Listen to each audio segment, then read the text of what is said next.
can't stand for this guy's bullcrap anymore. Jesus.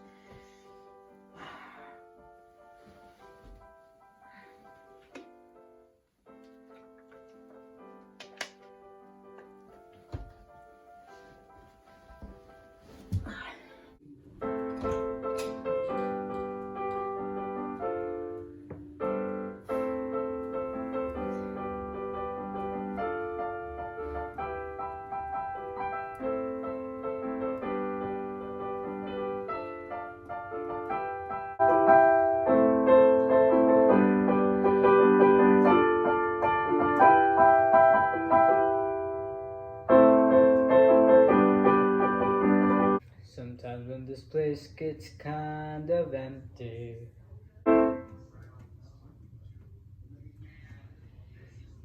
you're awake.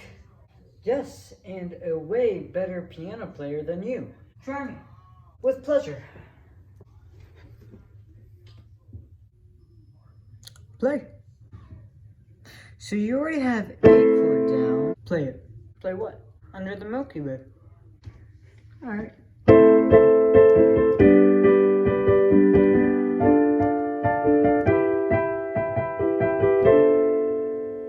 No. I heard that. No, you can't. Nope, I got it.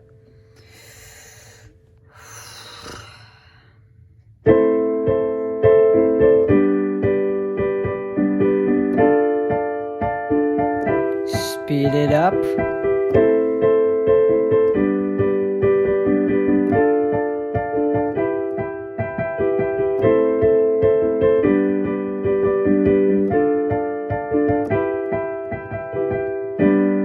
Wish I knew what you were.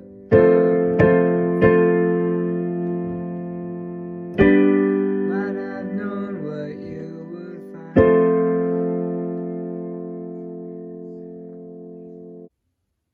Screw you. Wait.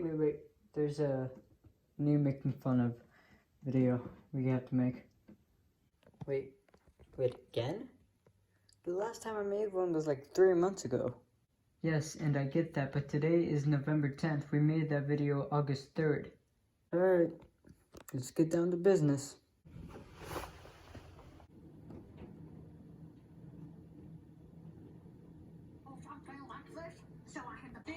Oh, This is it. No. why do you hate children's shows so much? Why do you hate Sophia the First so much? I don't hate the show, I'm not really into the jingles of that show that much. Alright, let's just continue the montage. Hello, my fellow Cockatikians. I saw the new Ghostbusters recently. It was a good movie. I think Paul Rudd, Finn Wolfhard, McKenna Grace, and other actors I can't name in 30 seconds did great. Anyway, that's all I wanted to say. We haven't done a making fun of episode in 3 months, I'm guessing. So, let's just go right on to it, yeah? This happened in recent times, and I'm still trying to recover from the trauma of it. I rented an apartment in a calm and quiet building. It was a 5-story building. Question, why was that cat staring at us? That did not feel right. People who live there hardly talk to each other. The neighborhood where I live is also not in its best shape. Robberies, kidnappings often take place here. Sir, I think you're mistaken. The first photo is drug dealing. The second photo is correct. You could see the man's ass, even though it's still a little center button thing. Not button thing. I'm stupid. But you could still see the man's ass. I don't know if that was intended, but let's keep going. Being a bartender in a local pub doesn't suffice me with a good number of choices where I can afford to live somewhere expensive at this point. That's why this apartment was the only roof over my head. I lived on the 3rd floor. In the exact opposite apartment lived a woman in her late 30s. Her name was Judy. She was a shy, good-looking woman, but everyone avoided her because of her ill-mannered mother. I have seen many cranky old people, but Miss Voorhees was like a cactus in a garden of flowers. She used to yell at Judy all day and all night. I could hear her shrill voice coming from their apartment. I didn't ask for a salad. I said I wanted soup. Why didn't you wash my handkerchief? There's a yellow stain in it. How come you never hear me calling you? So just like my very first video, you probably know where this is going. Her name is Mrs. Voorhees. She might be Pamela. She might be. This is how you repay your mother? I regret the day I had you. No wonder you'll end up alone. Being the next-door neighbor, I felt pity for Judy. No matter how disgusting, Miss Judy took care of her at her old age. I could never hear a single word. If one came across her in the hallway, she would just walk past like a robot without noticing the other person. The only time this poor woman gets some recluse is in the evening. Every evening from 6 to 7 p.m., Miss Voorhees went for a walk, balancing her old body, holding a wooden cane. She never missed going on these walks, no matter how the weather changed. I remember one time it was raining heavily, and Judy told her not to go. She screamed. Of course! Why would you want me to stay fit? You'll be happy if I die tomorrow. Then it'll be easy for you to snatch my wealth. She wore her pink raincoat and walked away with her cane. That 1 hour, I watched television on mute. I didn't make any sound for that entire 1 hour.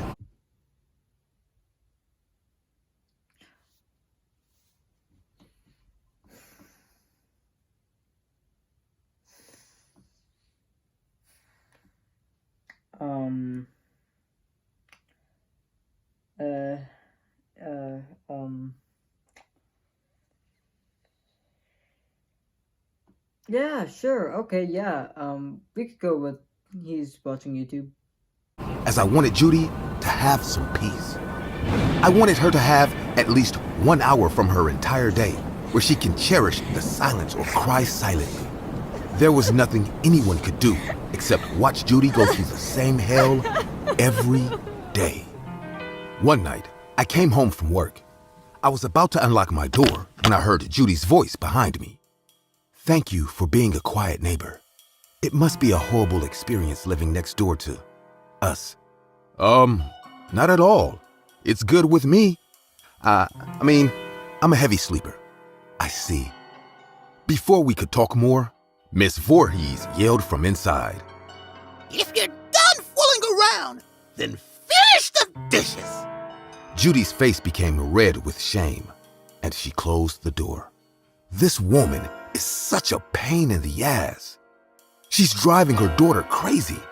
While I was thinking all this, the door opened once again, and Miss Voorhees came out with her cane to go for her evening walk.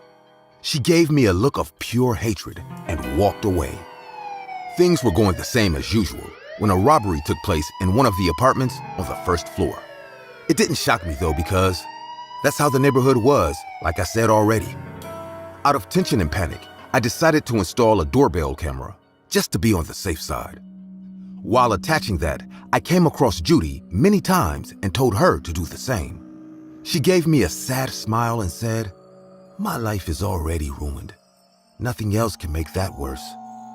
I exhaled a deep breath hearing this, and Judy went inside, locking her door behind.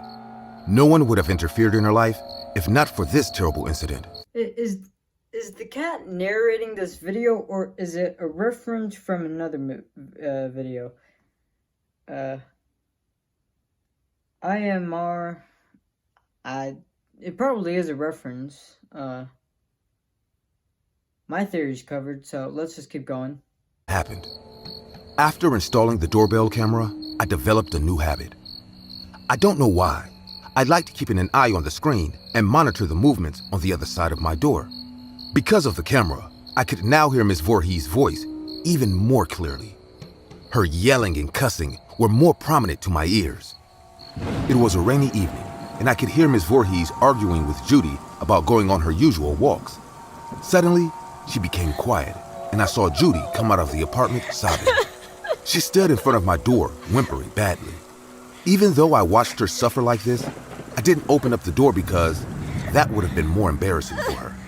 I stood silently and watched her on my screen. Then she went back to her apartment again.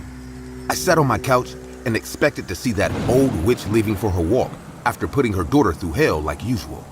5 minutes went by, an hour went by, and she didn't come out. I got up to go to bed thinking maybe she won't go out today in this storm. I might have taken a step when I heard the muffled sound of the door closing. I turned around and saw the screen. There she was, Miss Voorhees, dressed in her same pink raincoat, holding the cane in her hand. What a bitch, I said to myself, and went to bed after switching off the light. Since that night, a few changes took place in my daily life. The sounds of argument and fight reduced slowly. Miss Voorhees stopped behaving like a cruel witch that she was all of a sudden. Every evening, she went for a walk wearing that raincoat and holding that cane without screaming at Judy. Judy's face also lit up as her life finally sunk into harmony. One time I met her in the hallway and she smiled at me. That was the first time I saw her smiling. Don't know why, it felt a bit creepy. Her wide eyes surrounded... She's not seeing anymore. You know she's smiling, right? You shouldn't know why she is smiling. She probably killed her mother.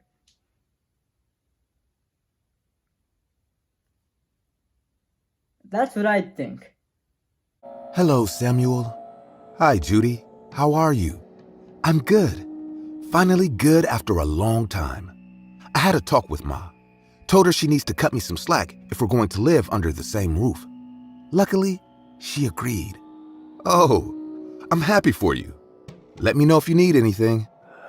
She walked... In Plymouth, Massachusetts. Alright, listen, I don't hate the ad, but make a history school.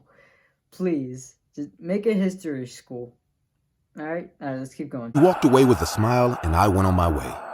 Days went by, and I couldn't help but think how Miss Voorhees became this calm, quiet person all of a sudden. Every time I watched her going for her walk, I wondered, what could bring this change to her? I would have wondered this if not one day I barged inside their apartment. It was a Saturday afternoon, and I saw Judy leaving in the morning. I was making my lunch when I heard the smoke alarm go off in her apartment. I rushed to her door and started banging on it. I rang the doorbell, calling out Miss Voorhees' name several times, but she didn't open the door. Hearing my scream and the alarm, the landlord and 2 other tenants came to my floor. We all thought the old woman must have fainted in the smoke, so without giving much thought, we broke the door and entered the apartment. A tea kettle was placed on the stove, and somehow Judy forgot to turn off the heat. The smoke from it made the alarm go off like crazy. We brought the situation under control and started to look for Miss Voorhees. As soon as we opened the bedroom door, all of our hearts skipped a beat. Miss Voorhees' upper body was lying on an armchair. Her throat was slit open and she had been dead for quite a while now. The lower portion of her body was missing. It was a horrible sight to witness for any human being. The reeking smell of her rotten body, where maggots have started to crawl, sat right in front of us. I rushed to an apartment and vomited in the sink. The smell was unbearable. Our landlord called the cops and arrested Judy from the nearby grocery shop. It scared me to sleep when I realized that rainy night her tolerance limit gave up and she murdered her monster mother. She knew very well about my installation of a doorbell camera. She couldn't get rid of the corpse directly as my camera will record the footage, so she came up with a more sinister plan. Every night she started to chop off a certain amount of her flesh and, dressing up as Miss Voorhees, went out to get rid of it. That's why I could never see her face. All this time, it was Judy taking away her dead mother's body parts, pretending to be her. Everything was going according to her plan. She had her perfect alibi. That was my doorbell camera footage to prove that she was Miss Voorhees, when in reality, her corpse was rotting inside her bedroom. I was there in the courtroom when the judge sentenced her to life imprisonment for the murder of her mother. She stood in the room silently the entire time. When the cops came to take her away, she looked at me and said, "You know what, Samuel? I should have eaten her after cutting her up." I I should have eaten her up right away. Oh, and she's also a cannibal. Okay. I guess we learn new things every day. Great. It's not every day you see a naked, chopped up grandma. Jesus Christ. It's brutal. I'm gonna rate this 8.3 out of 10. Nice job, IMR. It was really well done. I did like the animation. I did like the storytelling. It was a good one. Also, you made a hell of an R-rated animation, mate. Like it. Keep going. Well, I hope you enjoyed this video.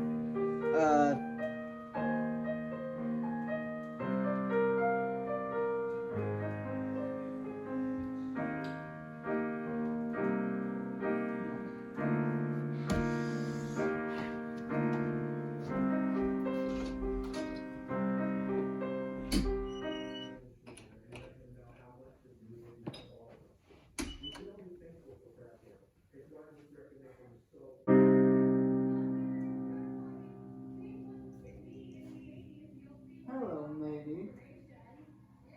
You done with the video? Not yet, Jason. Cut to cat reference. Cat reference? This is how I gotta fucking wake up. You creep cocksucker.